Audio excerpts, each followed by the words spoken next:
2008년 2월 24일 충청남도 서천군 한적하고 금수강산 좋은 시골 마을. 그날도 여느 때와 같은 평범한 아침이었다. 마을 기퉁이에 존재하는 기동슈퍼. 특유의 부지런함을 갖추신 기동슈퍼 가게 주인 77살 김순남 할머니는 성장한 자식들을 모두 도시로 떠나보내고 홀로 가게를 운영하고 있었다. 참고로 슈퍼는 할머니의 집이기도 하다. 그런데 말입니다. 바로 그때 새벽 6시쯤 아직 해가 뜨기 전 기동슈퍼에서 불길이 일어나기 시작한다. 불은 삽시간에 가게 전체로 번지기 시작하고 있었다. 불길이 치솟고 30분쯤 지났을 무렵 평상시처럼 기동슈퍼 앞을 지나가고 있던 한 운송기사가 불길을 발견하고 소방서에 최초 신고를 하게 된다. 평소에 마을에서 인망이 높았던 김할머니 걱정에 동네 주민들이 뛰쳐나와 안타깝게 이를 지켜보고 있었다.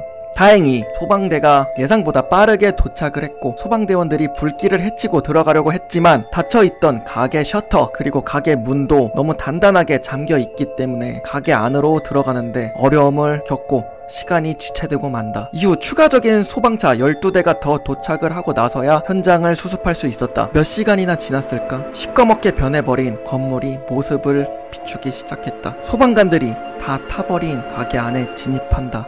그런데 무언가 이상하다.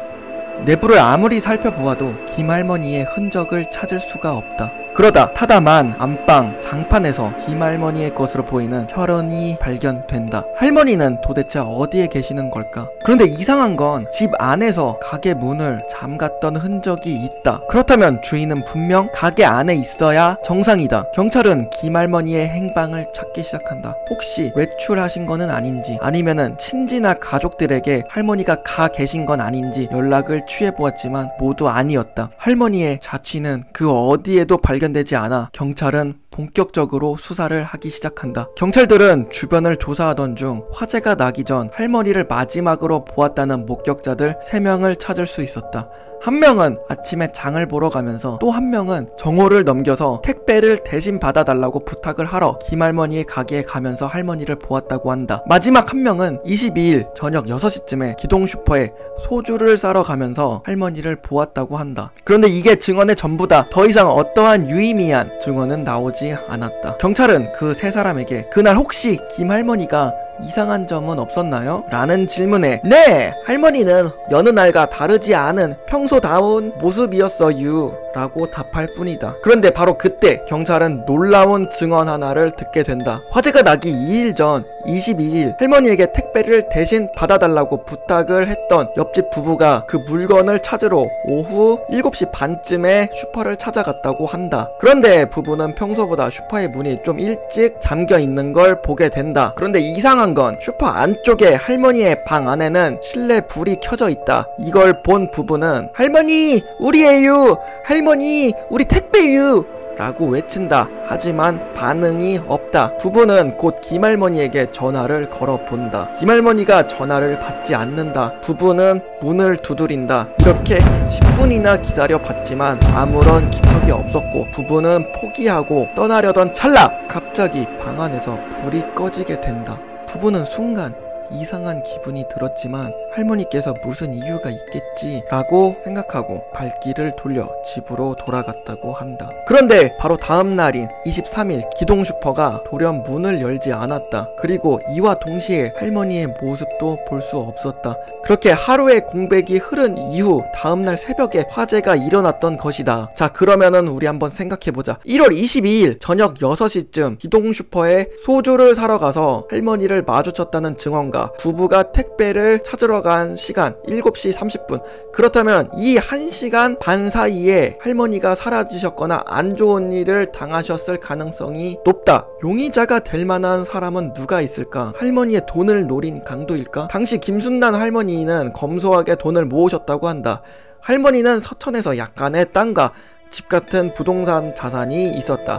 하지만 주변에 어떠한 사람도 특정 지을 만한 용의자를 찾을 수는 없었다. 할머니는 그렇게 실종되어 찾지 못하게 되고 사건은 점점 미궁에 빠져들어가게 된다. 그런데 사건 발생 얼마가 지나지 않아 읍내에서 아주 기괴한 낙서가 보인다. 김할머니는 둘째 아들이 죽였다. 할머니와 둘째 아들은 각별한 사이였다.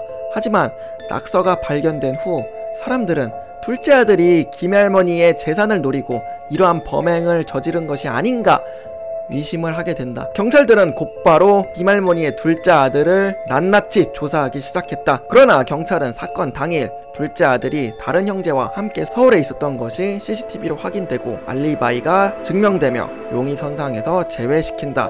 자, 그렇다면은 다시 돌아와서 그 낙서는 누구의 짓일까? 경찰은 어쩌면은 진짜 범인이 수사에 혼선을 주기 위해서 낙서를 쓴 것이 아닌가 추정을 하게 된다. 그러나 낙서를 한 사람은 쉽게 찾아낼 수가 없었다. 낙서를 쓴 사람은 또 기가 막히게 왼손으로 글씨를 써서 필체를 특정짓기 어렵게 해놓았다. 그런데 말입니다. 처음 화재를 신고했던 운송기사가 경찰에 다시 연락을 취했다. 운송기사는 말 못한 또 다른 사실이 있다고 한다. 운송기사는 사실 그날 기동슈퍼를 2번이나 지나쳤다. 불이 났던 새벽 6시와 2시간 전인 새벽 4시쯤에 이곳을 지났다는 것이다. 그런데 새벽 4시쯤에 이곳을 지나갈 때 기동슈퍼 앞에 소형 자동차 같은 것이 보였다는 것이다. 시골 마을 슈퍼에 새벽 4시에 차가 있었던 경우는 거의 없었기 때문에 의아하게 생각했다고 한다.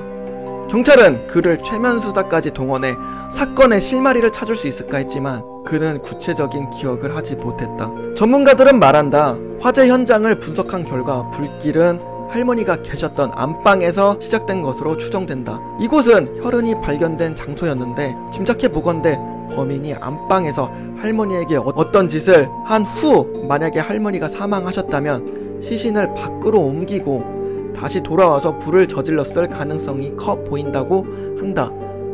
이 사건이 일반적이지 않은 이유는 범인은 도대체 왜 할머니를 납치 또는 시신을 가져갔으며 택배를 찾으러 온 부부의 증언을 토대로 한다면은 범인은 할머니를 살해하고 35시간이 지난 후에서야 불을 질렀을까? 14년이 지난 지금까지도 범인은 잡히지 않고 있다. 그날 도대체 할머니에게는 무슨 일이 있었던 것이며 범인은 누구일까?